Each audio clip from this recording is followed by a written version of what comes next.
Si votre cheminée est éteinte mais que le salon sent encore la suie froide, ne traitez pas ça comme une simple mauvaise odeur. Dans beaucoup de cas, c'est le nez qui détecte un conduit encrassé, un tirage inversé ou de l'humidité qui réveille les dépôts. Et oui, l'odeur peut être le premier signal d'un vrai problème. Dans cette vidéo, on part du symptôme le plus concret, cette odeur âcre de vieille fumée. On va voir les causes probables, les gestes rapides qui aident vraiment et surtout le moment où il faut arrêter les astuces maison pour appeler un professionnel. La cause la plus fréquente, c'est le mélange suie, créosote, bistre et humidité.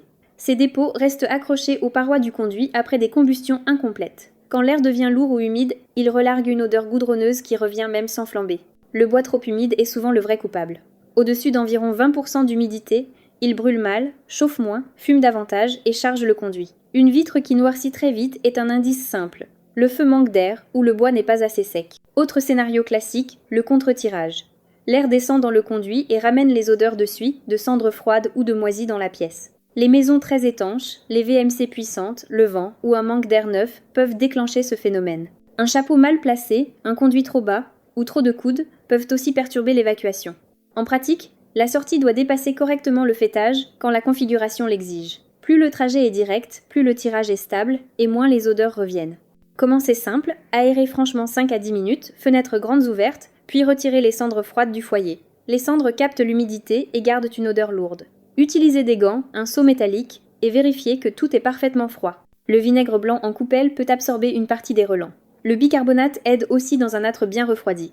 Mais attention, ces astuces neutralisent une odeur, elles ne nettoient pas un conduit. Les sprays parfumés masquent le problème, ils ne le règlent pas. Si l'odeur revient malgré le nettoyage du foyer, il faut regarder plus haut. Le ramonage professionnel retire la suie et la créosote dans le conduit. En France, il est généralement obligatoire au moins une fois par an, souvent 2 selon l'usage et les règles locales. Le bistre est plus coriace que la suie. Il forme une couche dure, brillante, presque goudronnée. Quand il est installé, un simple passage de brosse ne suffit pas toujours, un débistrage mécanique ou chimique peut être nécessaire. C'est plus sérieux, mais beaucoup moins cher qu'un feu de conduit. Si une odeur de fumée froide s'accompagne de maux de tête, de nausées ou d'une fatigue anormale, aérez, sortez et faites vérifier l'installation. Le monoxyde de carbone ne sent rien justement. Un détecteur près de l'appareil reste un petit achat, mais une vraie sécurité. Pour éviter que l'odeur revienne, bois sec, non traité, stocké sous abri ventilé, allumage par le haut, arrivée d'air vérifié, registre fermé quand l'installation le permet. Et si malgré tout l'odeur persiste, le bon réflexe, c'est le diagnostic d'un professionnel qualifié. À retenir, une cheminée éteinte qui sent la suie froide, ce n'est pas un parfum d'hiver. Nettoyez le foyer, aérez, vérifiez le tirage, utilisez du bois sec et faites ramoner si l'odeur revient. Pour d'autres guides simples sur le chauffage au bois, abonnez-vous à Tuto Poêle.